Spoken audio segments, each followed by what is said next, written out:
To understand the baseline challenge of human survival in the open Pacific Ocean, we have to scale down. Looking at this map of Yap State in the Federated States of Micronesia, Fais Island appears as a barely visible dot.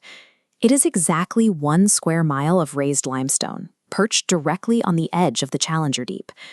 The indigenous legend of Motigtig describes Fais as a rock literally fished up from the bottom of the ocean. That origin story perfectly mirrors the island's geographic reality.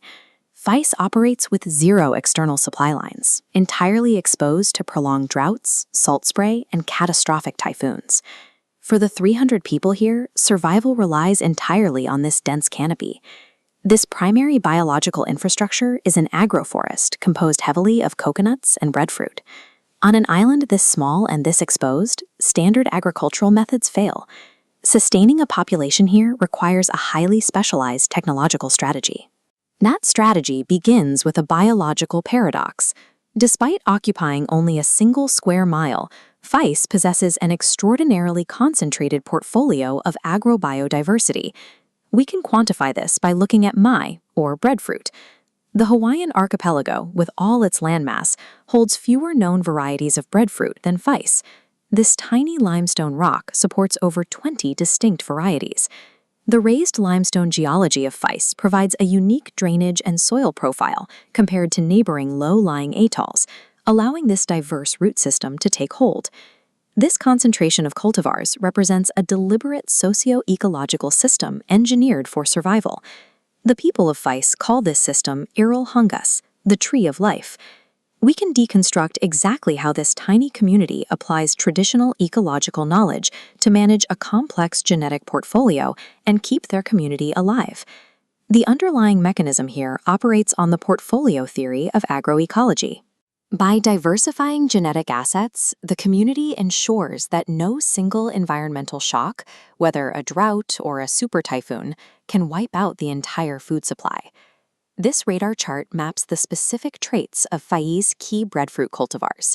We can plot these varieties against 5 critical environmental stressors: drought, salt, typhoons, disease, and overall productivity. If we isolate the seeded variety known as maimul, its specific utility becomes clear. It peaks heavily on drought resilience, serving as the island's primary biological insurance against long dry seasons. When we overlay a seedless variety called male pechich, we see a complementary defense profile. Male pechich spikes in tolerance to salt and typhoons. Together, these 2 trees create a redundant, highly protected asset portfolio. The data translates directly to the landscape. Here, a male pechich tree grows in the sand, thriving 40 feet from the reef and absorbing constant salt water. The portfolio also accounts for localized pathogens. Both maimwall and male pech carry genetic resistance to a specific plant disease known locally as sasio. Individual households deliberately maintain 5 to 7 different breadfruit cultivars on their land simultaneously. The redundancy is the resilience. To manage dozens of distinct genetic profiles without written ledgers, the community relies on an oral taxonomy. The trees act as living archives, with adaptation strategies encoded directly into their names. The nomenclature immediately flags crucial data points. A name like Melulithi tells a grower the tree originated in Ulithi, tracking its geographic lineage. A name like Maishul translates to smooth fruit, identifying its physical morphology. The taxonomy also dictates utility. Cultivars fall into 2 broad categories: Maifoi for non-seeded varieties and Maiwul for seeded types. This single distinction determines the fruit's entire trajectory from harvest to culinary application. The keepers of this data system are traditional land stewards and cultural experts. They process and pass down specific material applications for every single variety.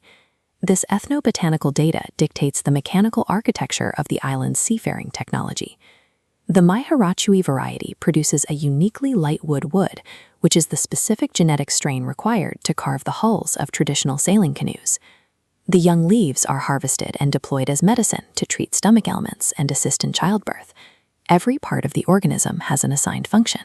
Indigenous folk taxonomy operates as a high-fidelity data retrieval system, ensuring the ongoing conservation of specific genetic traits. The most critical application of this knowledge is a biochemical storage technology called MAR. This is fermented breadfruit, designed to bridge the caloric gap when fresh food is scarce. These inset photos show the material process. The fruit is peeled, cut, and packed into underground pits lined with specific breadfruit leaves, initiating a controlled fermentation. MAR provides the ultimate post-disaster safety net. It allows the community to pull calories out of the ground for an entire year, even if a typhoon strips every branch bare. But the system is currently under extreme pressure. Catastrophic atmospheric violence frequently physically rips these genetic lineages out of the landscape. Development compounds the damage. The Fais Island airstrip required bulldozing a significant swath of land, driving rare, localized cultivars like male metallith into extinction. This echoes older historical trauma. During World War II, Japanese phosphate mining physically removed 45% of the island's surface area, taking a massive portion of its breadfruit diversity with it. Fais Elterns identify the fragility of oral tradition as the primary threat to their survival. Maintaining a library of biodiversity is useless if the knowledge of how to utilize it disappears. We are looking at a state of biocultural inseparability. If you lose the tree, you lose the culture. But if you lose the knowledge, the tree itself loses its utility. It operates as a strict feedback loop. The loss of a specific tree forces the death of a specific cultural practice. The death of that practice erodes the traditional ecological knowledge required to replant that variety, which guarantees further genetic erosion. True conservation requires securing oral data systems with the exact same urgency used to save seeds. The Melemai project is attempting to stabilize this loop. It is a grassroots initiative aiming at restoring the agro-ecosystem by importing resilient, tissue-cultured breadfruit varieties back to the island.